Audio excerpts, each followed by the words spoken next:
And let's go back about your personal experience, your Okay. story about the kangaroos, whatever you want to tell us. You're interested in kangaroos, right?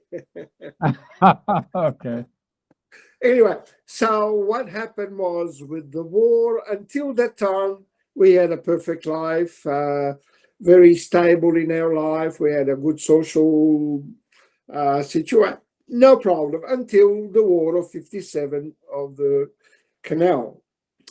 My mother had lost a great number of her family to Israel. And there wasn't that many that stayed in Egypt. So she felt a little bit alienated and she was scared to live in Egypt. Even though she had reassurances that there was no danger for her, she was very accepted. She was very well liked by everyone. She said, "You don't have to worry, we look after you." But she felt afraid. My father, to make her happy, plus a big part of my father's side family had started to migrate, and a big number had come to Australia.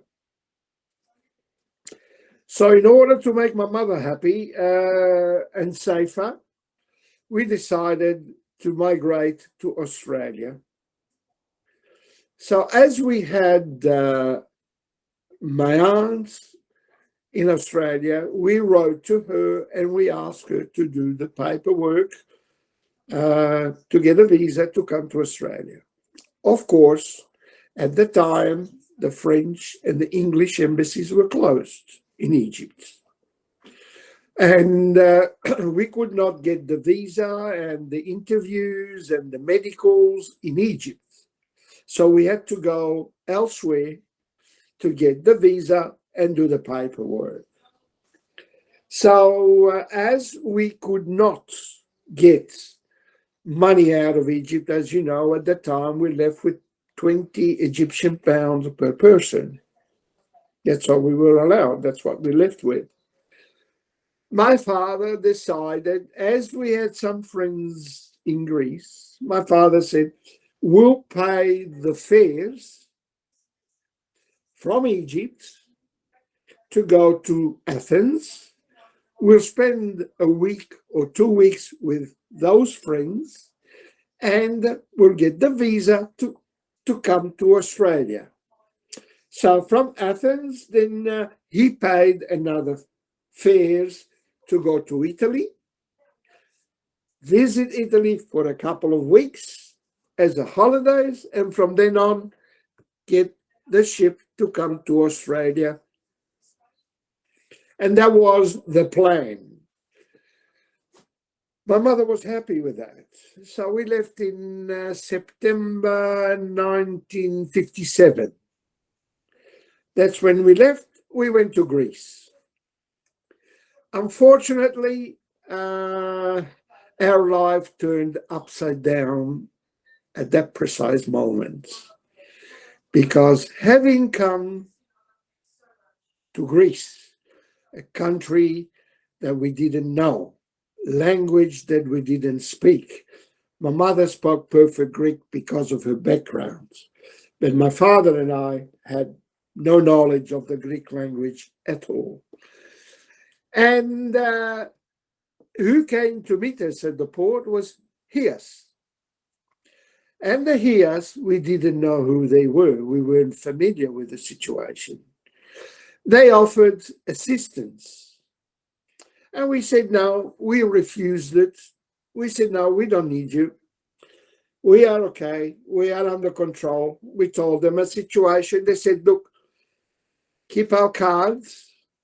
And if at any time you need us, you just have to call us.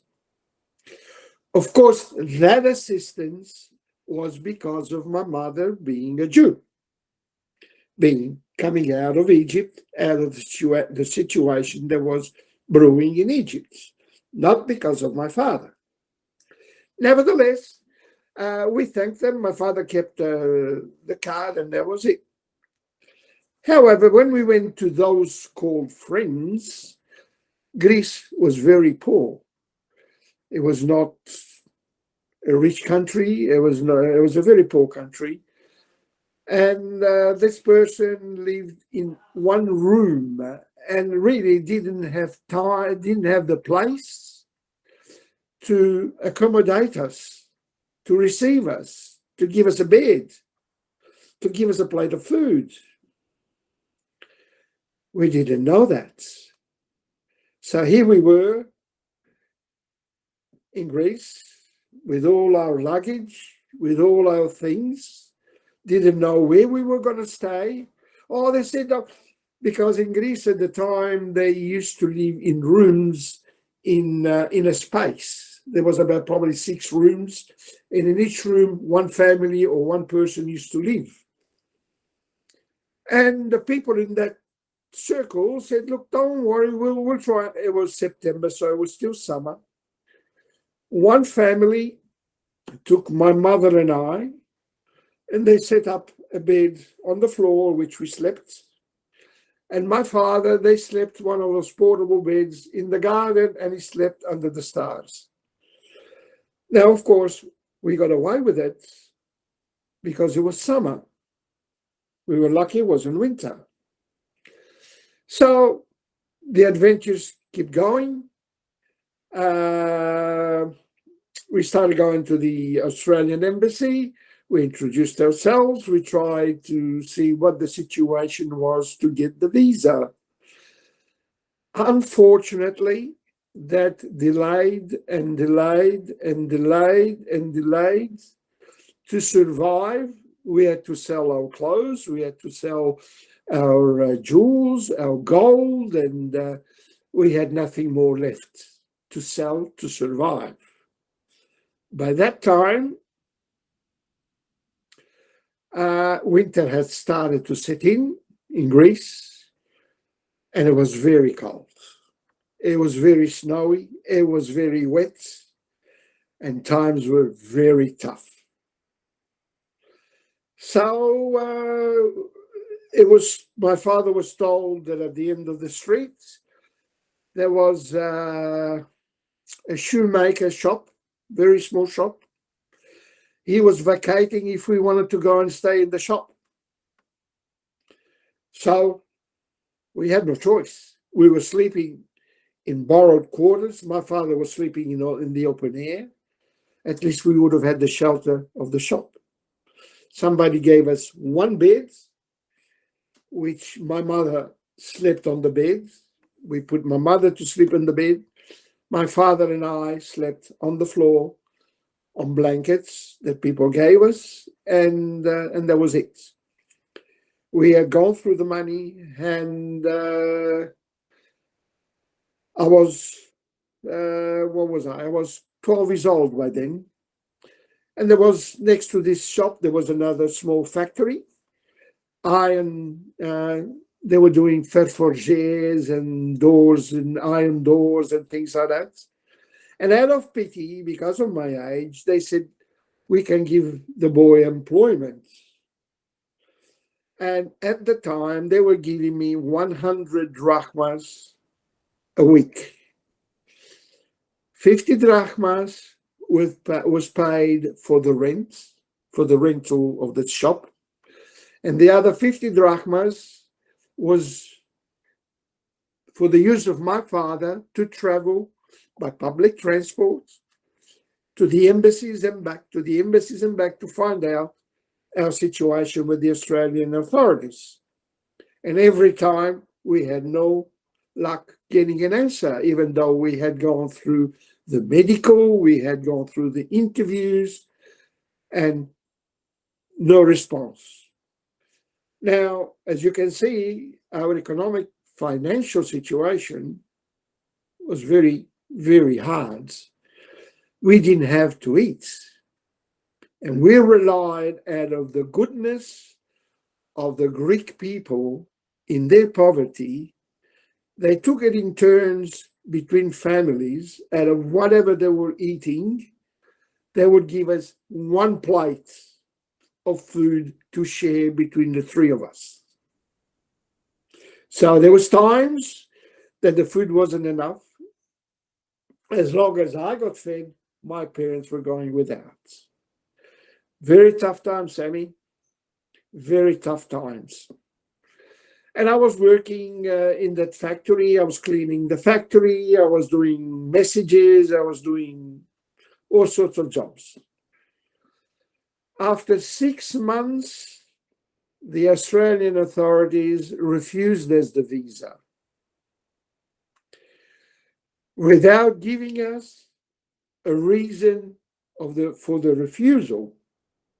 So we didn't know what to do then. Then we were stranded because we were under pressure by the Greek authorities to leave the country. They did not take refugees. They did not take immigrants. They had no room for taking people. So they wanted us out. So out of that desperate situation, I can assure you, Sammy, I took my father twice from the jaws of death. He was going to commit suicide. And I just pulled him out of jumping in front of a train. I just pulled him out.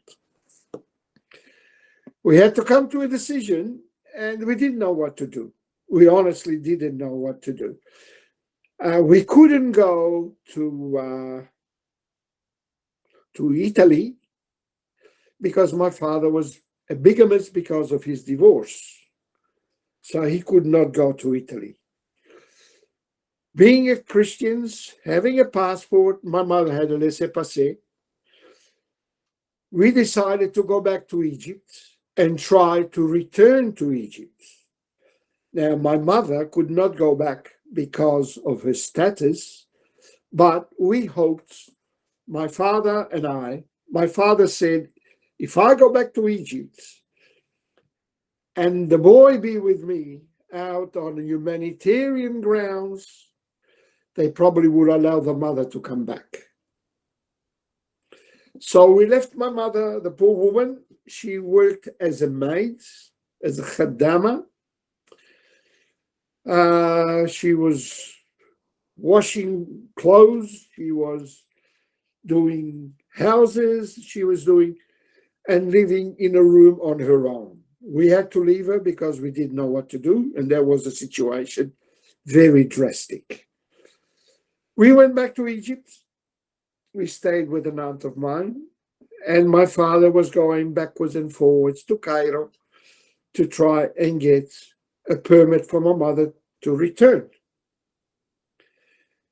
That took from March to September. It took us 6 months in Egypt, and I was most of the time I was alone, because my father had to go to Cairo, back to Alexandria, back to Cairo. In the meanwhile, my mother got very sick with pneumonia in Greece.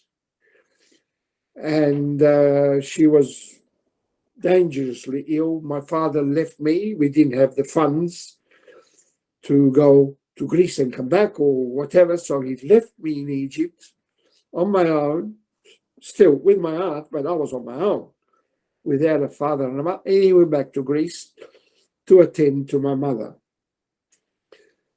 He stayed there the time necessary until my mother came back, and then he came back to Egypt. And then again, we couldn't get mom back. We didn't know what to do. We didn't know where to go. We inquired to go to Israel. Israel was prepared to take us and put us in a kibbutz. But my mother said that would be on the proviso that I would go in the army, and my mother was very protective, did not want that. So we didn't have much choice where to go. Italy would not accept us. Israel, my mother did not want to go. So there was 2 avenues. They were accepting refugees, migrants, and people in the same situation that we were. One was Canada, and the other one was Brazil. So that was in 1958. So because of my mother's poor health, my father did not want to go to Canada and risk with the cold and the snows and the wet seasons that my mother would get sick again. So we opted for Brazil. We said, we go to Brazil. By that time, my mother had an aunt living in Brazil already that had gone from Egypt.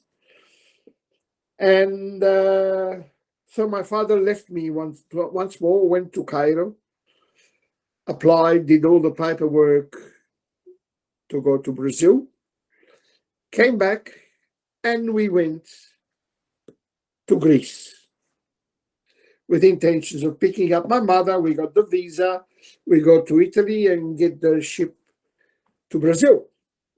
Meanwhile, my uncle passed away in Israel, my mother's brother, and because of the rituals of deeds and whatever, we didn't know what to do. My mother wanted to do the right thing, and up popped up that card of Hias. God bless the Hias for all the work they've done and for all the assistance they gave us. I will never forget. Hias said, "You've put up with all this. Why didn't you advise us?" We said, "We didn't know you." We explained the situation. They said, "Look, don't worry about it now. Now we'll take your wife." And they took it out from the jobs that she was doing. They put her in a top-class hotel. They did all the ritual for the dead that they had to do for my mother. And they said to my father, "You go to Italy with the boy. Don't worry about your wife. We'll take care of her. And she will join you in Italy very soon as we sort it out." We left that poor woman once again alone. We went to Italy, and sure enough, about a month or so afterwards, month or two, my mother joined us. So Hias had done their job, and they said, "Look, when you go to Brazil, contact Hias again." Thank you very much. Off we went. We went to Italy, and eventually we went by the Cabo San Roque, and we arrived in Santos on the 24th of December, 1958. We got Close to Christmas.